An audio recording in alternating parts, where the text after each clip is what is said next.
Shalom Bapak Ibu yang dikasih Tuhan. Salam dari Majelis Jemaat dan Jemaat GKI Kanaan kepada Bapak Ibu sekalian. Hari ini adalah pertukaran pelayan firman. Jadi setiap pendeta hamba Tuhan yang ada di dalam GKI Klasis Periangan boleh saling bertukar pelayanan firman Tuhan. Saya dari GKI Kanaan bertugas kemari, kalau nggak salah Pendeta Susi di GKI Kota Modern ya. Senang bersama Bapak Ibu boleh membaca firman Tuhan dan boleh belajar firman Tuhan. Saudaraku, tema bacaan firman Tuhan pada hari ini adalah segala kemegahan akan runtuh. Jelas nggak saudara? Kelihatan nggak? Saudara, salah satu sudut kota Jakarta yang saya suka di daerah sini, saudara. Di mana? Saudara bisa tebak gak kira-kira? Kalau ada gedung besar gitu loh, di daerah mana? Hah? Ini pas kemarin Jumat nih, saya nganter putri saya bekerja, dia bekerja di daerah sana. Saya bilang, nanti fotoin papa ya, buat pembuka khotbah, saya bilang. Saudara, ini di daerah Sudirman, ya. Nah, ini lebih jelas kali saudara ya. Pernah jalan-jalan di daerah sana, saudara? Saudara, kalau jalan di sana, saya suka dengan suasana, ya. Suka dengan gedung-gedung yang tinggi, saudara ya. Tapi kalau disuruh tinggal di daerah, saya lebih milih tinggal di kota kecil, saudara, daripada di Jakarta, gitu ya. Kalau jalan di sana, saudara, rasanya seperti bukan di Indonesia gitu loh ya. Gedung-gedung yang tinggi, saudara, yang besar-besar, yang begitu megah, saudara ya. Atmosfernya agak lain. Bapak Ibu yang dikasih oleh Tuhan, saya membayangkan ya, mungkin ketika Yohanes, Yakobus, Simon Petrus, Andreas ketika berjalan di sekitar bait Allah. Saudara, ini bait Allah yang kedua yang dibangun, mungkin lebih tepatnya diperbaiki lagi, direnov lagi oleh Raja Herodes ya. Ini the second temple.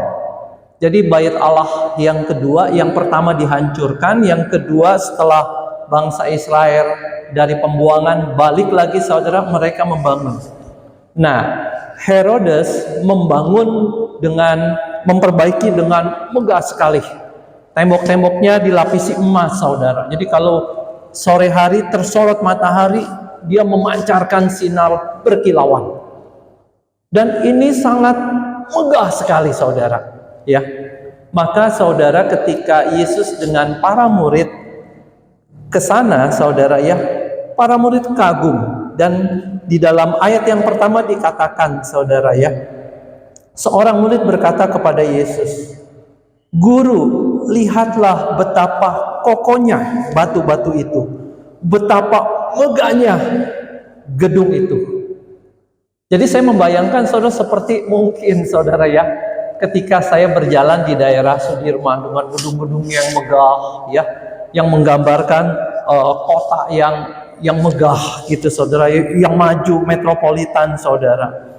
Ya, di dalam ayat yang kedua, Yesus berkata kepadanya, "Kau lihat gedung-gedung yang hebat ini. Tidak satu batu pun akan dibiarkan terletak di atas batu yang lain. Semuanya akan diruntuhkan." Kira-kira kalau saudara jadi salah satu murid Yesus itu, kaget gak? Kira-kira ketika ada orang yang berkata kepada saya ketika lagi jalan-jalan di SCBD Sudirman, akan berkata, gedung-gedung ini akan runtuh dan tidak ada lagi. Pasti saya akan kaget, saudara. Betul gak? Mereka juga kaget, saudara. Lalu ketika mereka keluar dari kota di Bukit Zaitun, maka keempat murid itu bertanya, "Tuhan, kapan waktunya itu terjadi? Kapan bangunan ini akan hancur semuanya?" Nah, saudara, disinilah Yesus mulai bicara tentang kehancuran bait Allah. Jadi kalau saudara baca pasal yang ke-13 ini saudara ya, ini adalah khotbah Yesus tentang akhir zaman. Jadi ketika Yesus bicara tentang bait Allah, sebenarnya ada double tafsiran. Jadi ada nubuatan ganda, saudara. Saudara, yang pertama memang Yesus bicara tentang kehancuran bait Allah. Bahwa bait Allah itu akan dihancurkan, saudara. Dan ini memang peristiwa yang mengerikan pada waktu itu. Dan itu terjadi. Puluhan tahun kemudian, saudara, ya, setelah Yesus naik ke surga, ya, anggaplah tahun 0 ya saudara. Sebenarnya Yesus lahir itu nggak tepat tahun 0 Masehi ya. Mungkin ke-4 atau ke-5 atau ke-6 sebelum Masehi saudara ya. Saudara, di tahun 70 ya. Tahun 70 Yerusalem itu diinvasi lagi oleh pasukan Romawi. Dan Jenderal Titus menghancur habiskan bait Allah itu. Dibakar, emasnya diambil saudara. Dan yang lebih mengerikan adalah bahwa mereka mengepung kota Yerusalem itu. Enggak ada penduduknya yang bisa keluar saudara. Kalau keluar ditangkap atau dibunuh. Jadi mereka dikepung saudara. Kenapa? Karena orang Yahudi nggak ada yang mau menyerah saudara. Dan yang terjadi apa? Dibiarkan kelaparan. Saudara bayangkan, dibiarkan stok makanan habis sampai di sana mati kelaparan. Jadi ada dalam catatan sejarah saudara ya, sampai seorang ibu memasak putrinya sendiri. Bayangin. Tetapi mereka yang waktu itu percaya dan menangkap akan perkataan Yesus nggak ada di Yerusalem, mereka selamat. Tapi yang ada di Yerusalem, yang ada dekat bait Allah itu dihancurkan semuanya saudara. Jadi Bapak Ibu yang dikasih oleh Tuhan, Yesus bicara akan masa depan dan itu terjadi. Dan yang kedua adalah Yesus bicara tentang kedatangannya kembali. Tentang bagaimana zaman ini akan berakhir, saudara. Yesus bicara tentang tanda-tanda zaman ini berakhir. Saudara, ketika menyiapkan khotbah ini, saya coba merangkumkan, saudara ya, tanda-tanda zaman yang menandakan akan akhir zaman itu. Ya. Tanda-tanda zaman ini saudara bukan untuk menghitung kapan Yesus datang. Itu ngaco saudara, nggak akan ada yang pernah tahu. Jadi kalau ada orang bilang akhir zaman di tanggal sekian, saudara, bohong lah, itu bohong punya. Ya. Tetapi tanda-tanda zaman ini untuk mengokohkan bahwa akhir zaman pasti terjadi. Yesus datang pasti. Jadi saudara ingat ya, ini bukan untuk menghitung kapan. Tetapi ini untuk mengokohkan dan meneguhkan bahwa yang Yesus katakan itu benar. Jadi bayangkan saudara, Yesus 2000-an tahun yang lalu ngomong nih, bahwa akan terjadi ini itu, gitu loh ya. Sebelum zaman ini berakhir. Dan itu terjadi semuanya saudara. Apa yang Yesus katakan itu terjadi. Nah saudara, saya melambungkan ya, tanda-tanda zamannya apa aja. Saudara, yang pertama, saudara, tanda-tanda zaman yang menyatakan kasih karunia Allah. Jadi, proklamasi Injil kepada seluruh bangsa. Jadi, salah satu tanda zaman ini akan berakhir adalah ketika Injil itu disebarkan ke seluruh dunia. Sudah belum, saudara? Susah memang mengeceknya. Tetapi saudara, dengan ini mungkin nggak? Sangat mungkin sekali. Cuma kita nggak tahu nih udah sampai seberapa. Tapi Tuhan katakan kalau proklamasi Injil kepada seluruh bangsa tersebar semua, zaman itu akan berakhir. Lalu yang kedua juga saudara, Yesus berkata keselamatan bagi orang Yahudi. Bukan Yesus berkata, saudara, dalam firman Tuhan itu keselamatan bagi orang Yahudi sampai jumlah yang ditentukan. Jadi walaupun Tuhan mengasihi semua bangsa, bangsa Israel adalah umat pilihan Tuhan. Dia tetap spesial. Saudara, Tuhan katakan zaman ini berakhir kalau sejumlah tertentu orang Yahudi percaya kepada Yesus. Saudara, data yang saya baca ya, sumber resources buku yang saya baca saudara ya, Walaupun ini nggak up to date banget, ini majalah Time edisi 12 Juni 1972. Ya, dikatakan begini, Rabbi Shlomo Kunin dari kampus UCLA, ya ini Amerika ya saudara ya, menyatakan anak-anak muda Yahudi yang menjadi Kristen itu mencapai 6.000 sampai 7.000 setahun. Jadi saudara, tahun 1972 ya, dari majalah Times 12 Juni itu dikatakan ya oleh Rabbi Shlomo Kunin saudara ya, bahwa setahun itu ada 6.000 sampai 7.000 orang Yahudi yang percaya kepada Kristus. Biasa disebut Messianic Jews saudara, karena orang Yahudi punya kepercayaannya sendiri. Lalu saudara, A.B. Schneider dia mengatakan jumlah orang Yahudi yang menjadi Kristen 9 bulan terakhir ini, maksudnya 12 Juni 1972 ya, lebih banyak daripada sepanjang 23 tahun sebelumnya. Jadi terjadi sebuah kebangunan yang besar, bagaimana begitu banyak orang Yahudi yang percaya kepada Kristus. Karena mereka agamanya adalah agama perjanjian lama saudara. Setiap tahun bertambah itu saudara.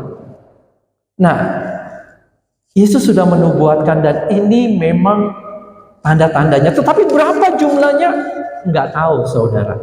Ya, saudara, itu tanda zaman ya yang menyatakan kasih karunia. Nah, tanda yang kedua saudara ya, tanda zaman yang kedua mengindikasikan perlawanan terhadap Allah. Maka menjelang akhir zaman akan ada pemberontakan terhadap Allah, perlawanan terhadap Allah. Ada masa sengsara, saudara.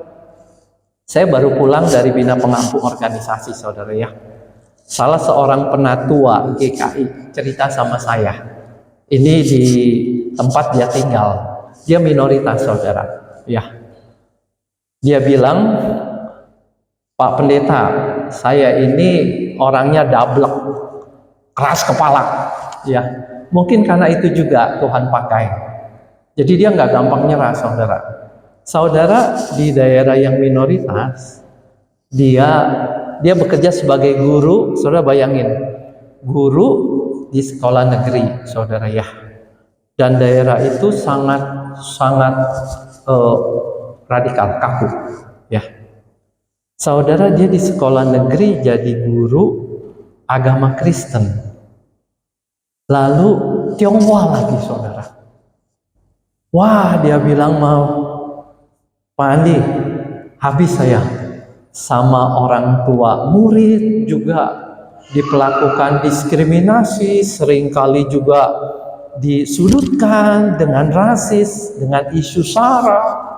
Bahkan dia katakan ada satu rekannya gitu ya, guru agama, saudara ya. Wah, yang anti sekali sama dia, saudara. Cuma ya saya katakan tadi, orang ini keras kepala. Dia bilang, saya ini keras kepala. Saya nggak akan mundur. Malah digituin, malah saya tetap maju, saudara. Nah, saya bilang dia, kamu diperlakukan yang paling keras apa? Dia katakan, aku dikafir-kafirin, dia bilang. Tapi aku nggak menyerah, aku tetap baik sama dia. Sampai akhirnya, dia katakan sampai akhirnya, malah guru agama itu jadi teman baik dia, saudara. Luar biasa ya. Guru agama itu jadi teman baik dia. Lalu guru agama itu bilang, saya baru tahu loh kalau orang Kristen itu kayak kamu. Lalu penatua itu bilang sama saya, tahu gak Pak Andi, kenapa dia sampai salah paham dan membilang saya kafir? Dia katakan, dari sejak saya TK, saya udah diajarin bahwa ini kafir, ini harus dibenci, tidak disukai. Bayangin, saudara.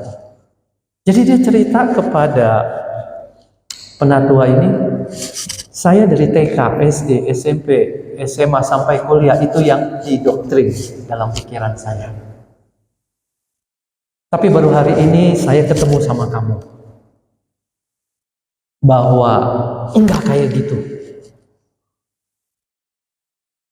Saudara, ini bentuk salah satu yang Tuhan katakan bahwa kita akan dibenci. Ya, ini masih yang soft, saudara. Masih yang pemerintah juga masih membantu memerangi radikalisme agama. Tapi kalau saudara di Irak, pada waktu ISIS masuk, saudara tahu apa yang terjadi? Untuk orang-orang Kristen pilihannya 3, saudara. Waktu ISIS masuk pilihannya cuma 3. 1, pindah agama, tinggalkan kekristenan, tinggalkan imanmu. 2, bayar pajak yang amat tinggi. Kalau kamu nggak mau lakukan yang pertama, 2, maka pilihannya 3. Tahu nggak pilihan 3 apa? Dibunuh.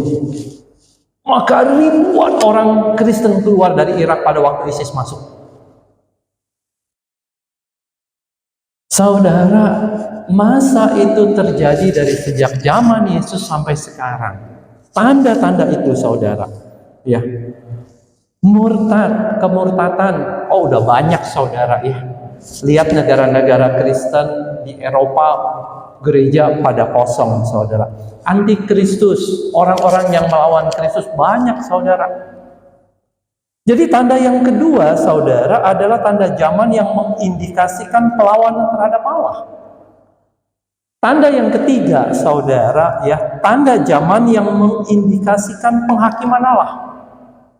Allah akan menghakimi pada penghakiman akhir, tetapi sebelumnya juga Allah sudah menyatakan murkanya, kemarahannya, saudara, dengan apa? Kejahatan, dosa yang manusia lakukan, dan itu merupakan tanda-tanda zaman.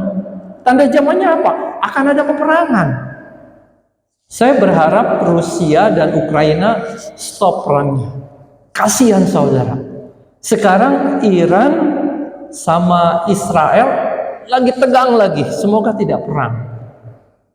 Tetapi saudara, dari sepanjang zaman kita melihat peperangan itu silih berganti. Perang dunia pertama, perang dunia kedua. Amit-amit jangan sampai ada perang dunia ketiga, habislah sudah. Saudara, ini mengindikasikan apa? Bahwa memang yang Yesus katakan bahwa zaman ini akan berakhir itu benar. Lalu saudara, di situ juga dikatakan akan ada gempa bumi, ya. Di mana-mana bencana alam. Sekarang saudara, putri saya sempat bekerja, ya. Mungkin saudara akan agak asing, ya. Orang juga kalau ditanya dia kerjaannya apa, dia jelasin, orang juga nggak nangkap. Saudara pernah dengar jual karbon? Itu karbon maksudnya adalah, saudara, begini. Negara-negara Eropa lagi memerangi akan krisis iklim, ya, pemanasan global. Maka saudara, sekarang itu ada sistem ESG, ya, Environment Social Government. Itu perusahaan-perusahaan menerapkan sistem seperti itu.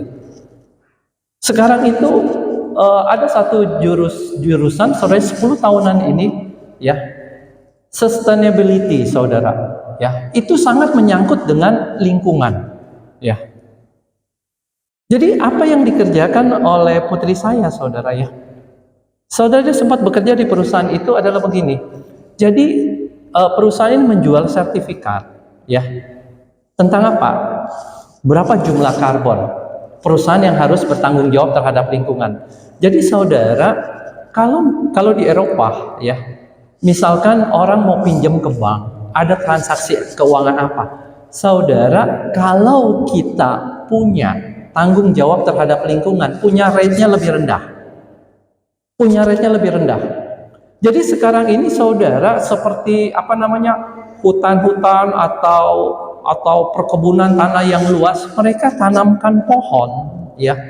Itu ada teknisinya untuk menghitung berapa jumlah karbonnya, dan itu disertifikatin dan itu diperjualbelikan. Anak saya sempat kerja di perusahaan yang seperti ini, saudara. Menarik, ya. Jadi saudara kalau punya lahan luas, tanamin pohon aja saudara, itu bisa jadi duit gitu ya. Kenapa? Mereka hitung berapa oksigen yang dihasilkan, dan itu dituntut saudara. Perusahaan-perusahaan, maka kalau kayak perusahaan-perusahaan besar, Sinarmas, grupnya Astra, mereka udah punya gitu-gituan semua saudara. Karena memang itu tuntutan. Dunia menuntut seperti itu. Tapi apakah bisa akan menyelamatkan bumi? Saya pikir susah. Kenapa? Kerusakannya udah parah. Maka kenapa Yesus perlu datang? Kenapa Yesus harus datang? Karena bumi ini udah nggak bisa ditinggalin lagi saudara. Nggak mungkin bumi ini mampu untuk menghidupkan manusia. Lama-kelamaan sulit sekali. Walaupun kita berusaha dengan keras, saya pesimis bahwa bumi ini bisa ditempati selamanya kalau enggak Yesus datang. Maka saudara, ketika Yesus datang, zaman ini berakhir, maka akan mulai zaman baru, langit dan bumi yang baru. Dan bumi ini akan diubahkan oleh Tuhan untuk tempat tinggal kita. Jadi Bapak Ibu yang dikasih oleh Tuhan, perang, gempa bumi, kelaparan. Saudara, tanda-tanda ini saya mau mengatakan, ya, itu sudah dipenuhi semua. Tinggal ketok palunya aja kapan Tuhan akan datang. Tanda-tanda ini mengokohkan bahwa Yesus pasti datang. Cuma tanya kapannya kita nggak tahu. Maka Bapak Ibu yang dikasih oleh Tuhan, bahwa tema kita pada hari ini, segala kemegahan akan runtuh. Saudara, menggambarkan akan hidup pada zaman akhir ini. Zaman akhir menjelang berakhirnya zaman, akhir zaman, di mana Yesus akan datang. Bagaimana kehidupan yang penuh dengan pergolakan. Nah, dalam konteks seperti itu, bagaimanakah kita harus hidup, saudara? Nah, ada dua nasihat yang saya ambil dari bacaan kita. Saudara, yang pertama adalah waspadalah. Ya, saudara, Yesus berkata, ya, maka mulailah Yesus berkata kepada mereka apa? Waspadalah, supaya jangan ada orang yang menyesatkan kamu.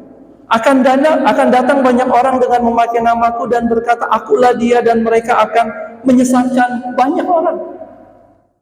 Jadi salah satu nasihat Yesus dalam hidup di zaman akhir ini, saudara, dalam suasana yang penuh pergolakan, suasana yang chaos, Tuhan berkata waspadalah. Akan ada banyak penyesatan-penyesatan yang munculnya dari gereja juga, saudara. Kenapa? Karena Tuhan katakan datang dalam namaku. Penyesatan-penyesatan atas nama apa? Tuhan Yesus. Jadi saudara harus kritis.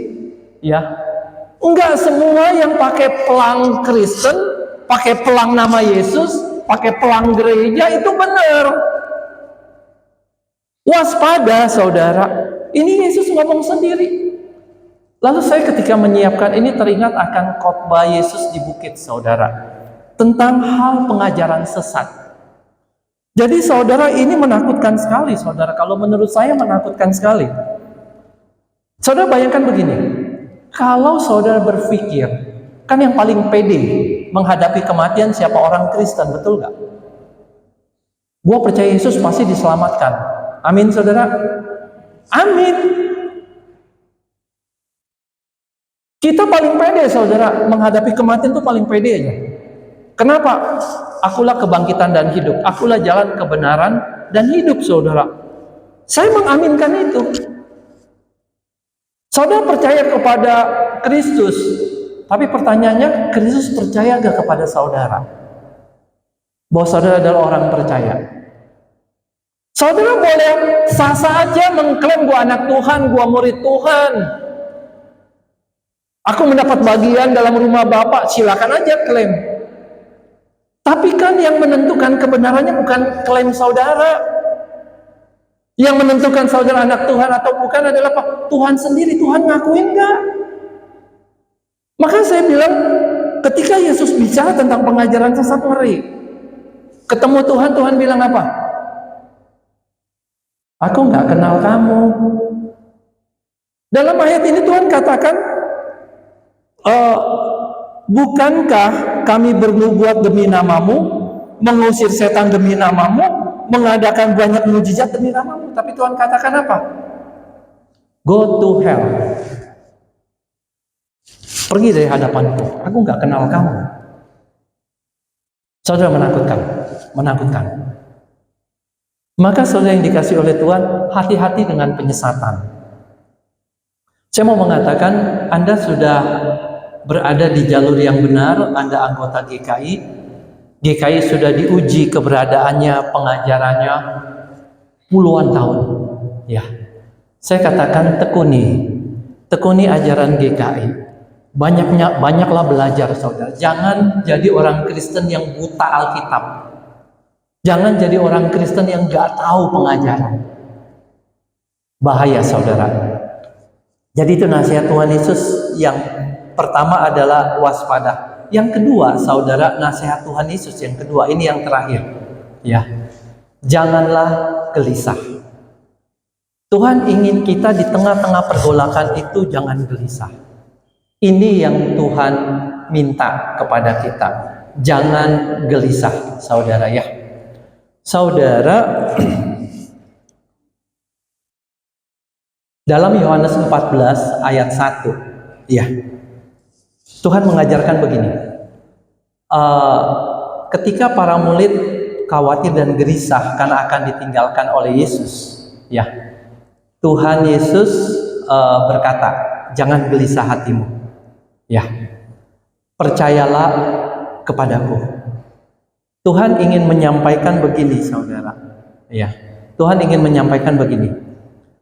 Terkadang di dalam chaos, terkadang di dalam masalah, kita nggak tahu ke depan apa yang akan terjadi. Tetapi yang Tuhan pingin adalah kamu percaya kepadaku. Itu iman. Yesus ketika mencatat Yohanes 14 ayat yang pertama, ya, nanti saudara buka Yohanes 14 ayat pertama sampai yang berikutnya. Kalau sebelumnya tuh para murid gelisah, khawatir karena mereka mau ikut Yesus. Yesus katakan nggak bisa. Bahkan Petrus katakan, Tuhan, mati pun aku akan ikut kamu. Tapi Yesus katakan, Petrus, sebelum ayam berkokok kamu menyangkal aku 3 kali. Jadi ada sesuatu yang bahaya yang besar yang menimpa sampai Petrus dikatakan akan menyangkal. Nah, di sini Yesus menenangkan mereka dengan berkata apa? Percaya kepadaku. Baru setelah dia berkata percaya, Yesus menceritakan apa yang akan dia kerjakan.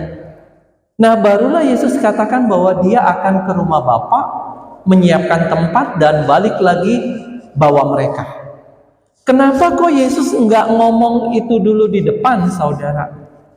Kenapa Yesus enggak ngomong dulu, aku nyiapkan tempat, aku pergi nanti balik lagi bawa kamu? Dia enggak ngomong itu dulu. Dia enggak jelaskan apa yang terjadi dulu. Tetapi yang dia kedepankan adalah percaya kepadaku. Kenapa, saudara? Saya pikir bukan sebuah kebetulan. Karena disinilah yang saya melihat Tuhan mau menekankan kepada percaya, kepada iman. Dalam keadaan chaos, dalam keadaan krisis kehidupan kita, dalam masalah-masalah yang kita hadapi, begitu menyeramkan. Kita nggak tahu ke depannya seperti apa, kita nggak mengerti ini kok bisa terjadi seperti ini. Kita melihat nggak ada harapan. Bagaimana menjalankan ke depan? Kita gelisah, kita takut, kita khawatir, kita stres. Semua gelap di depan. Disinilah Tuhan berkata apa? Percaya. Percaya kepadaku. Disinilah Tuhan menuntut iman. Walaupun kamu belum bisa melihat ke depan. Saudara nangkep ya? Bedanya di situ. Makanya di dalam Alkitab ya sangat menekankan hidup oleh iman.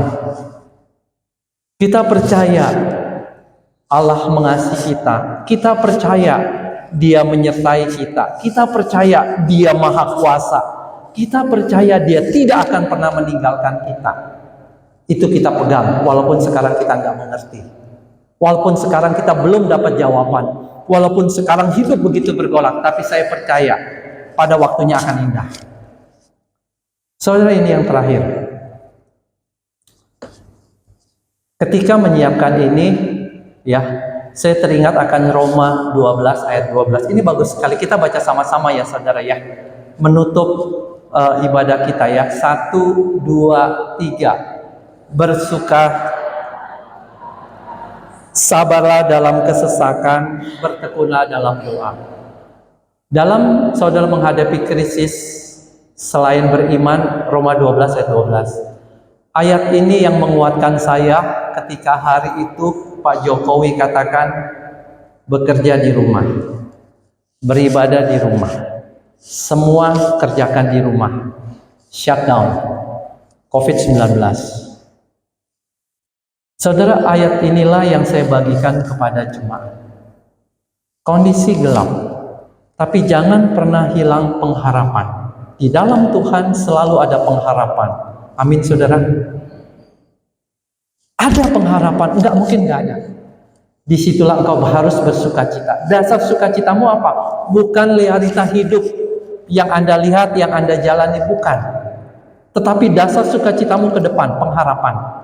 Dasarnya apa? Tuhan. Lalu yang kedua, sabarlah dalam penderitaan. Sabar. Terima itu. Anda harus menjalani. Sabar. Tanggung itu. Lalu yang terakhir, bertekunlah dalam doa. Saudara, jangan, sering kali saya dengar, Pak Pendeta, saya mah cuma bisanya berdoa. Cuma bisanya berdoa. Anda menganggap remeh doa. Carilah, maka engkau akan mendapatkan. Ketuklah, maka pintu akan dibukakan. Mintalah, maka kamu akan menerima. Saya mau mengatakan enggak ada doa yang sia-sia. Ketika engkau berdoa, Mother Teresa mengatakan engkau mengguncang surga. Ketika engkau doa, enggak ada doa yang berlalu dengan begitu aja tanpa Allah berespon. Maka saudara, saya senang dengan lagu pujian yang doa mengubah segala sesuatu. Ada kuasa di dalam doa. Makanya Rasul Paulus katakan bertekunlah dalam doa. Saudara, segala sesuatu akan runtuh. Saya mau mengatakan inilah hakikat kehidupan, bahwa segala sesuatu di dunia ini akan lenyap, akan hilang. Kenapa? Karena fana. Tidak ada yang kekal. Ya. Hakikat hidup ini adalah kehilangan. Orang-orang yang saudara kasihi nggak akan selamanya ada bersama saudara. Dia akan hilang. Dia akan menikah, punya keluarga sendiri, punya kehidupan sendiri. Pasangan kita, dia akan hilang. Bahkan yang paling kita kasihi, yang paling kita pertahankan, hidup kita. Betul tidak? Apakah terus bisa genggam? Bisa pegang hidup saudara? Saya katakan tidak. Satu hari Anda harus melepaskan genggaman saudara. Melerakan. Untuk hidup kita pun lenyap. Segala kehidupan di dunia ini akan runtuh dan hilang. Karena fana, kecuali kekekalan, kecuali hidup dalam kerajaan Allah di zaman yang baru ketika Tuhan datang. Maka itu saudara, mari kita bangun hidup ini dengan makna yang kekal, bukan dengan makna dunia. Mari kita berdoa.